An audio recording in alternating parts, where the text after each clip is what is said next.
Assalomu alaykum, hurmatli YouTube foydalanuvchilari. 3-sinf ona tili 89-mashq uyga vazifa. O'qish savodxonligi darsligida berilgan kitobning qimmati hikoyasidagi bo'lishli va bo'lishsiz fe'llarni ustun shaklida ajratib yozing. Xo'p, mana kitobning qimmati hikoyasi juda ham uzun hikoya ekan. Bu juda ham uzun hikoya, lekin shunda ham fe'llarni ajratib yozishimiz aytilgan ekan. Uyga vazifada kitobning qimmati Xudoybergan Shomurodov. Gulnora xolaning uyida kattagina kutubxona bor. Chunki u har gal bozorga tushganida bolalariga shirinliklarga qo'shib bitta yoki ikkita badiiy kitob ham olib keladi. Nima qiladi? Olib keladi. Bo'lishli fe'l. Xolaning o'g'illari Nortoy bilan Norboy, qizlari Gulmira va Naziralar bo'sh vaqt topdi deguncha kutubxonalariga kirib, mana shu kirib ham nima qilib kirib fe'l, kitob bo'lishli fe'l, kitob o'qishga tutinishadi. Nima qilishadi? Tutinishadi. Bo'lishli fe'l.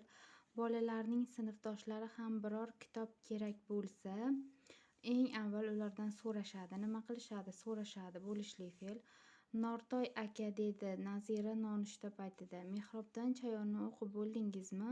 Dugonam so'rayapti. Nima qilyapti? So'rayapti. Bo'lishli fe'l. Ozgina qoldi. Bugun maktabga olib ketaman. Nima qilaman? Olib ketaman. Bo'lishli fe'l. O'qib tugatsam, nima qilsam? Tugatsam. Mana shu ham bo'lishli fe'l. Senga aytaman. Nima qilaman? Senga aytaman. Xo'p, dedi Nortoy. U sinfga kiriboq partasi ustiga kitobni qo'ydi-yu o'qiy boshladi. Nima qildi? O'qiy boshladi. Bo'lishli fe'l.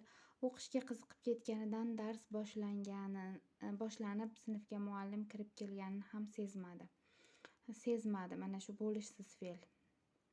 Ya'ni sezdi bo'lganida bo'lishli fe'l bo'lardi, sezmadi bo'lishsiz fe'l. Ma qo'shimchasi borligi uchun bo'lishsiz fe'lga yozamiz. Eltoyev kitobni uyda o'qish kerak edi. O'zi qanday kitob ekan? Boshingni ko'tarmay o'qiyapsan. Nima qilyapsan? O'qiyapsan.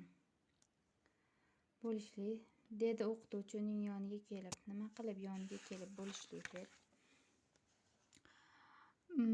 Mehrobdan chayon ustoz, lekin filmidan ancha farq qilar ekan. Juda ta'sirli. Kitobni singlimning dugonasi so'ragan edi. Voqealariga qiziqib ketibman. Uzr so'rab o'rnidan turdi. Nima qildi? O'rnidan turdi. Bo'lishli fe'l. Nortoy. Bizga ham gapirib ber. Chug'urlashdi bolalar. Nima qilishdi? Chug'urlashdi. Bo'lishli fe'l. Yaxshi, ammo o'zingiz o'qiganingiz boshqacha ta'sir qiladi. Nima qiladi? Ta'sir qiladi. Mana shu ham fe'l. Dedi Nortoy jilmayib. Nima qilib? Jilmayib. Juda ham fe'llar ko'p ekan, ham uzun hikoya. Bu gap ustozga ham ma'qul bo'ldi. Nima bo'ldi? Ma'qul bo'ldi. Endi harakatni bildirgan nimani asosiy fe'llarni olsak bo'ldi. Hikoya juda ham nimaligi uchun o'sha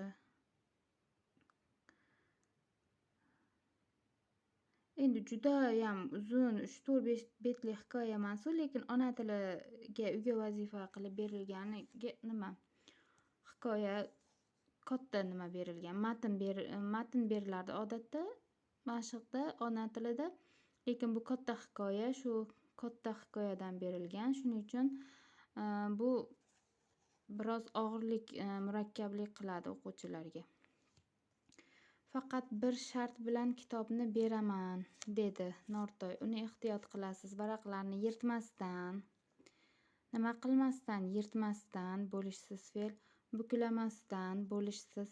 Iflos qilmasdan. Bo'lishsiz fe'l. O'qiysiz. Nima qilasiz? O'qiysiz. Bo'lishli fe'l. Bolalar rozi bo'lishdi. Nima qilishdi? Rozi bo'lishdi. Bo'lishli.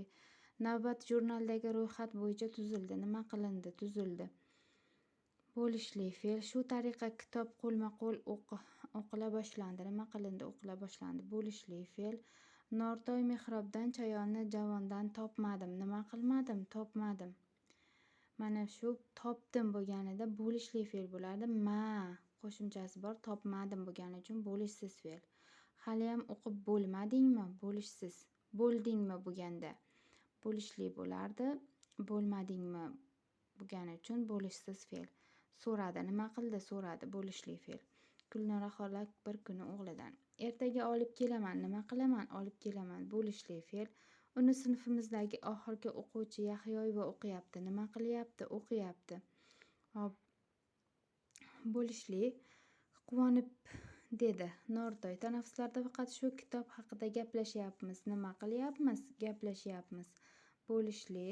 Juda yaxshi, ammo o'ylanib dedi xola: bugun anhor bo'yida shu romanning sochilib yotgan varaqlarini ko'rib qoldim.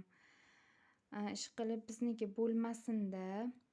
Nortoyning ko'ngli xijil tortdi-yu, anhor tarafga yugurib ketdi. Nima qildi? Yugurib ketdi. Bo'lishli. U sochilgan varaqlardan bir nechtasini qo'liga oldi-yu, baqirib yubordi. Nima qildi? Baqirib yubordi. Bo'lishli fe'l. Chunki oyisi har gal yangi kitob olganda uning ichki muqovasi va 3-sahifasiga Gulnora Xoliqova shaxsiy kutubxonasi deb kitob sotib olingan kun va sanani yozib qo'yardi. Nima qilardi? Yozib qo'yardi. Bo'lishli fe'l. Ertasiga sinfga kirsa, sinfdoshi Gulsanam yig'lab, nima qilib yig'lab o'tiribdi. Nima qilib o'tiribdi? Yig'lab o'tiribdi. Bo'lishli fe'l. Ma'lum bo'lishicha, Gulsanam Jasurdan kitobni olgach, nima qilgach? Olgach, hop. Bo'lishli. Sinfdayoq o'qishni boshlabdi. Nima qildi? O'qishni boshlabdi. Nima qilibdi? Boshlabdi. Hop. Bo'lishli fe'l. Biroq chiqishga qo'ng'iroq chalinishi bilan ketishga shoshilibdi. Nima qilibdi? Shoshilibdi. Bo'lishli fe'l. Natijada kitob esidan chiqibdi. Nima qilibdi? Esidan chiqibdi. Bo'lishli fe'l.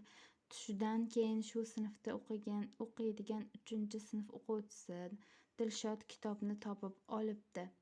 Nima qilibdi? Topib olibdi. Bo'lishli fe'l. Partadoshi bilan talashib, yirtib qo'yibdi. Nima qilibdi? Yirtib qo'yibdi. Bo'lishli. Uyga qaytayotib yirtiq kitobni anhor bo'yiga tashlab yuboribdi. Nima qilibdi? Tashlab yuboribdi. Bo'lishli.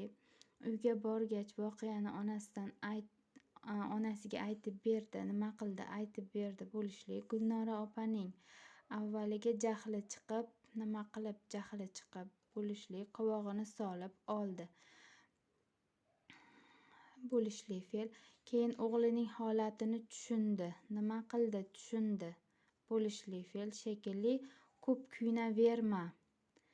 Hop. Bo'lishsiz fe'l. Nima qilma? Kuyunaverma. Bo'lishsiz fe'l. O'g'lim shuncha bola o'qibdi-ku, demak kitob o'z vazifasini bajaribdi. Nima qilibdi?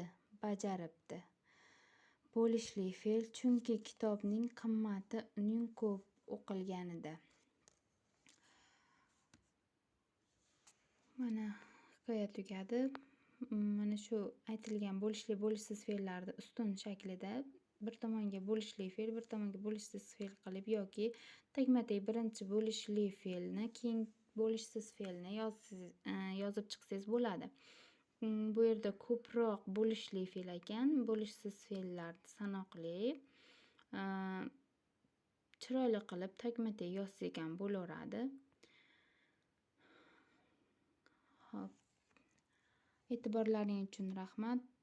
Ozgina bo'lsa ham foydam tekanidan xursandman. Video sizga foydali bo'lgan bo'lsa, like bosib, obuna bo'lishni unutmang. Keyingi darslarda ko'rishguncha xayr, sog' bo'linglar.